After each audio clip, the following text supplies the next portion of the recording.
Hello, everyone. Today we are going to be diving into a topic that might be a little controversial, but I think we should talk about it.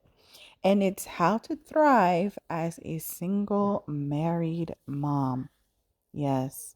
I first heard the term about a year ago. At first, I didn't think much of it until I looked at my own life and realized I pretty much fit this category. I'm pretty much a poster child for this category. And I think a lot of us do, especially if you fall into that stay at home mom, if you're holding down the fort while your spouse is the one bringing in majority of the income. I think if you have those traditional gender roles dynamic in your home, it can get pretty lonely. So you could probably feel like the single married mom at times. I didn't know how to handle that at first. Now, I do see a lot of women getting very resentful about this. And I'll be the first to admit I was there too. That has been my story as well. But I learned to thrive in it. Part of which is because I did grow up in a semi toxic childhood home. A huge part of that resentment went away from me when I talked to one of my wealthy friends. She comes from an affluent background. Money was there. She was grew up pretty wealthy. I brought that up to her, and somehow we ended up in the conversation. And she told me something that blew my mind. She was like, that's like every that she grew up with. All the mothers in her world pretty much had that dynamic where the father was the breadwinner and the mother, the matriarch, was the one who stayed home, took care of the children, and that's how it was. Her father wasn't really around like that. He was not responsible for the day to day things. He was just the occasional disciplinary person at times. So she was raised by her mother and her caregivers, her mother's staff.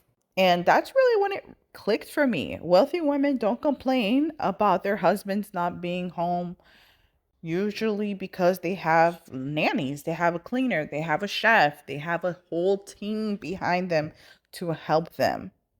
They are not doing all of this stuff alone. But back to my reality, I don't have a 24-hour nanny. I don't have a staff of five in my house helping me do all this stuff. 98% of the time, it's just me doing all of this and handling the children in the home all by myself. So I don't even have relatives nearby that can live in with me or that can help me.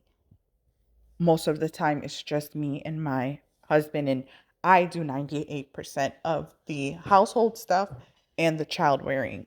So I decided after having a long conversation with my friend that I would stop being the doer and start being the manager. I phase myself out of jobs. If my kids or somebody in my family can do it, I don't touch it. If my 8-year-old can wash her plates, put her clothes away, then that's what she's going to do. I phase myself out of a job. Everybody has to somehow fend for themselves because I am a party of one, and they have to pretty much learn how to do things on their own as far as my children goes. And even with my toddler, I started potty training her at 8 months. By three, she should be done and she should be able to fully use the potty by herself. Why? Because I want to retire from changing diapers. I don't want to do that job anymore. And the sooner that I can get my children trained and somewhat independent on certain age appropriate things that they can do themselves, that's what I'm going to do. And then there is my husband. Oh, yes, my husband. And I chose a long time ago that I am only going to be his wife, not his mother. I don't nag him. So if he has a task that he's responsible for in the home, he has to do it. I'm not going to beat down his throat to do it. My husband is responsible in our home to take out the trash. Now, if he doesn't do it, I let it pile up, even if it gets to the point where it overflows and it's uncomfortable for everyone. I leave it. because once it makes him uncomfortable, it gets done. So eventually he's going to realize that I'm not going to take on his tasks, and he will learn to do them accordingly.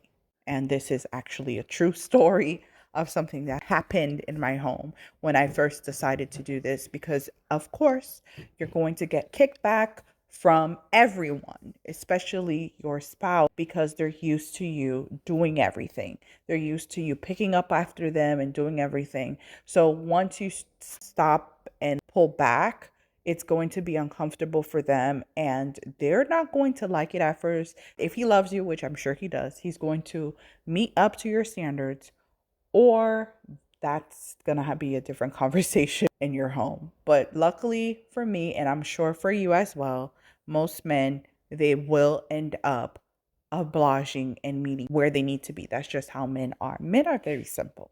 And I'm going to be very clear. I don't blame my husband at all.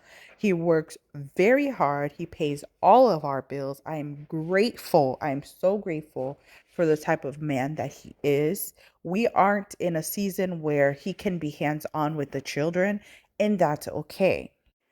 We are not in a situation where he can be hands on with the children, and that is also okay, because someone has to raise the kids, because we don't have anyone else to fill in the gaps, like a grandparent of any kind to fill in the gaps. So, but to survive this season, I had to be strategic.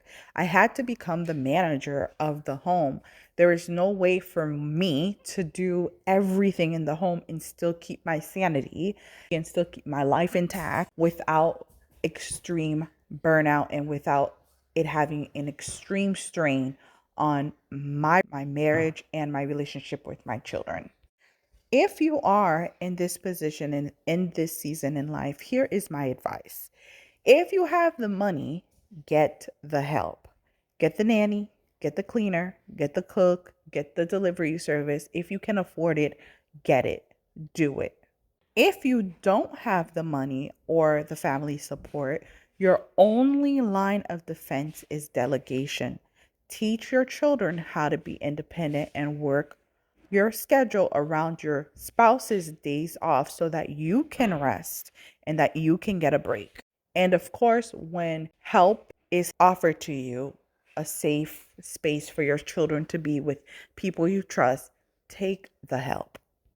I say all that to say you do not have to be a victim of your household. You can be the manager of it. So, what do you think? Does this term single married mom resonate with you, or does it rub you the wrong way? Let's chat in the comments. Let me know in the comments down below. Thanks for watching. Don't forget to like, share, and subscribe, and I'll see you in the next video. Bye for now.